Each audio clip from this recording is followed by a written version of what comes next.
नमस्कार मंडळी. किती वाईट वाटतं जेव्हा कोणी आपल्याला इग्नोर करतं किंवा आपल्याला टाळतं. स्पेशली ती लोकं ज्यांची आपण खूप काळजी घेतो, ज्यांचा आपण आदर करतो. खूप वेळा आपल्याला काही सुचतच नाही की अशा वेळी काय करायला पाहिजे. त्यामुळेच कधीकधी खूप टेन्शन वाढत जातं. असे का होते याचाच आपण विचार करत राहतो. पण या परिस्थितीलाही आपण खूप स्मार्टपणे हँडल करू शकतो. जर तुम्ही या व्हिडिओत सांगितलेल्या टिप्सला फॉलो कराल तर तुम्ही नक्कीच अशा लोकांसोबत डील करणे शिकाल जे तुम्हाला इग्नोर करतात. स्वतःला रिजेक्टेड फील नाही करणार तुम्ही. तत्पूर्वी जर तुम्ही माझ्या चॅनलवर नवीन असाल तर चॅनलला सबस्क्राईब करा, बेल आयकॉनची घंटी देखील दाबा, जेणेकरून माझ्या येणाऱ्या व्हिडिओची नोटिफिकेशन तुम्हाला सगळ्यात आधी मिळेल.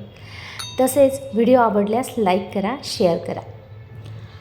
तर आपण पहिलं कारण असं पाहणार आहोत की खात्री करा की समोरचा व्यक्ती खरंच तुम्हाला इग्नोर करतो की नकळतपणे काही गोष्टी किंवा घटना घडतात. स्वतःच्या मनाला विचारा की काय खरोखरच तुम्हाला कोणी व्यक्ती इग्नोर करते का, की हा तुमचा गैरसमज आहे.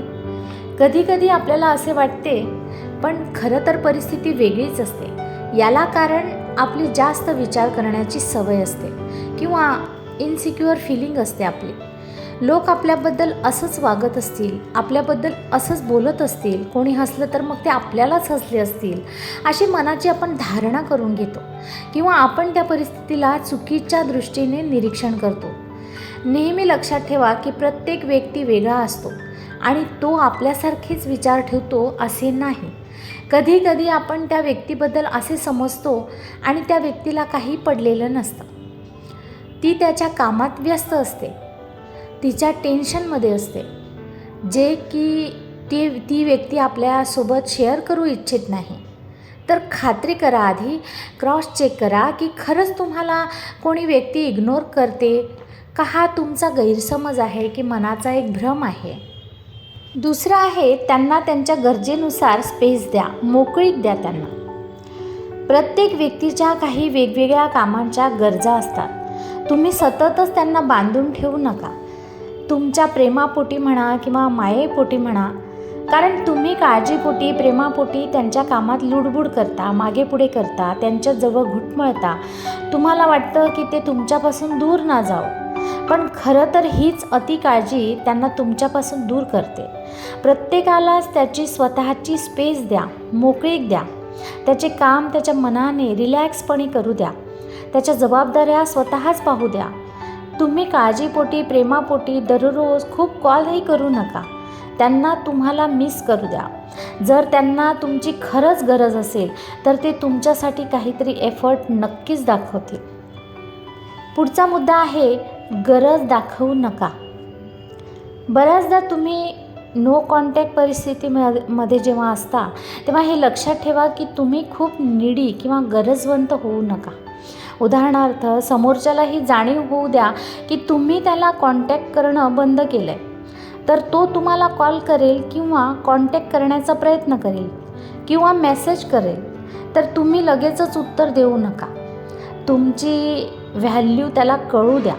त्यामुळे त्याला हे माहीत पडेल की तो तुमच्यापासून अलग सलग राहू इच्छितो किंवा जर तुम्हाला टाळतो तर मग सांगा की इट्स ओके, तू तुझा वेळ घे, टेक युअर टाईम, हवा तसा वाग. शेवटी माझ्याही काही मर्यादा आहेत ज्यांना मी कोणालाही ओलांडू देणार नाही. आणि या प्रकारची वागणूक समोरच्याला हेही दाखवून देते की तुम्हीसुद्धा त्यांच्यासाठी इतके डिस्परेट किंवा नेहमी सज्ज नाही आहात. तर त्याचीसुद्धा तुमच्याशिवाय ही लाईफ आहे. मानसशास्त्रीय दृष्टिकोनातूनही असे सिद्ध झाले आहे की आपण एखाद्याला जेव्हा इग्नोर करतो ना किंवा तेव्हा त्याच्या मनामध्ये एक भीती निर्माण होते की तो व्यक्ती कुणाला तरी गमावत आहे आणि कुणाला गमावण्याची भावनाच समोरच्या व्यक्तीची व्हॅल्यू वाढवते. पुढचा मुद्दा आहे, नेहमी स्वतःला बिझी ठेवा. नेहमी स्वतःला कोणत्या ना कोणत्या कामात, कुठल्या तरी ॲक्टिव्हिटीमध्ये बिझी ठेवा. कामावर फोकस ठेवल्यामुळे आपण निगेटिव्ह विचारांपासून स्वतःला वाचवू शकतो. निगेटिव्ह विचार हा की आपल्याला कोणीतरी इग्नोर करत आहे. आपण कामात व्यस्त राहिल्यामुळे ओव्हर थिंकिंग करत नाही. आपली शक्ती आपण वाचवतो आणि तिला योग्य ठिकाणी वापरतो. आपल्या लाईफला नेहमी बिझी ठेवा आणि आनंदी राहण्याचा प्रयत्न करा. स्वतःला बिझी ठेवण्यासाठी तुम्ही एखादा छंद जोपासू शकता, आपल्या एखाद्या शिक्षणावर म्हणा, कोर्सवर म्हणा फोकस करू शकता, आपल्या कुटुंबियांसोबत किंवा मित्रपरिवारांसोबत क्वालिटी टाईम स्पेंड करू शकता. त्यामुळे तुम्ही आनंदी तर राहालच, पण जे तुम्हाला इग्नोर करता ते तुम्हाला खुश पाहून तुमचा सहवाससुद्धा मिस करतील. पुढचा मुद्दा आहे इतरांशी मनमोकळेपणाने बोला. तर फक्त स्वतःला बिझी ठेवण्यात आणि कामात व्यस्त होण्यात किंवा स्वतःमध्ये खुश राहण्याचा हा अर्थ नाही की तुम्ही सर्वांशीच अलिप्त राहा आणि कोणाशी बोलूही नका. खरं तर हीच वेळ असते नवीन लोकांशी भेटण्याची, त्यांची ओळख वाढवण्याची, नव्या अनुभवांना जाणून घेण्याची. आपल्या माइंडला निगेटिव्ह विचारांवरून बाजूला सारून स्वतःला चांगले, आनंदी फील करण्याचा प्रयत्न करा. कुणा एका व्यक्तीमुळे दिवसरात्र त्याच्याच विचारात, त्याच्याच दुविधेत राहिल्यामुळे तुम्ही समोरच्याला ना कधी आपली व्हॅल्यू समजवू शकाल, ना आयुष्यात एन्जॉय करू शकाल. आणि जेव्हा तुम्ही इतर लोकांसोबत बिझी असता तेव्हा ती व्यक्ती हे पाहून विचार करू लागते की आपलंच कुठेतरी चुकत आहे. पुढचा आहे मुद्दा, इग्नोर करण्याचे कारण शोधून काढा. इग्नोर करण्याचे कारण काय आहे? ती व्यक्ती आपल्याला काय इग्नोर करते आहे ते शोधा. इग्नोर करण्याची अनेक कारणं असू शकतात. हे गरजेचे नाही की समोरचा व्यक्ती तुम्हाला इग्नोर करत आहे तर त्याचे ध्येय फक्त तुम्हाला धोका देण्याचेच असेल, त्याचा मनसुबा फक्त तुम्हाला धोका देण्याचा असेल आणि म्हणून तो असा करत असेल, तर असं नाही. कारण जर तुम्हाला इग्नोर करण्याचे कारण जर त्याचे काही पर्सनल प्रॉब्लेम असेल तर तुम्ही थोडी काळजी घ्यायला पाहिजे आणि गरज असेल तर त्याला भावनिक आधारही द्यायला पाहिजे. पुढचा मुद्दा आहे चांगले श्रोता बना. तुम्ही समोरच्याचे म्हणणे ऐकून घेता की नेहमी आपलेच घोडे दवडता? तुम्ही जर समोरच्याच्या बोलण्यावर लक्ष न देता, त्यांचं म्हणणं नीट न ऐकता फक्त आपल्याबाबतच जर त्याच्याजवळ बोलत राहाल तर समोरचा व्यक्ती तुम्हाला इग्नोर करेलच करेल, कारण त्याला तुमच्या त्या बोलण्यात काही इंटरेस्ट वाटणार नाही. नेहमी लक्षात ठेवा की अशा व्यक्तीशी कोणीच बोलणे पसंत करत नाही, जे आपल्याच गोष्टींना प्रायोरिटी देतात, आपलेच म्हणणे सांगत बसतात आणि दुसऱ्यांना भावच देत नाहीत. म्हणून जर कोणी तुमच्याकडे पाहून बोलत असेल तर त्याच्या बोलण्याकडे पूर्णपणे इंटरेस्टने पहा, लक्ष द्या आणि त्याच्यानंतरच स्वतःचे म्हणणे मांडा किंवा बोला.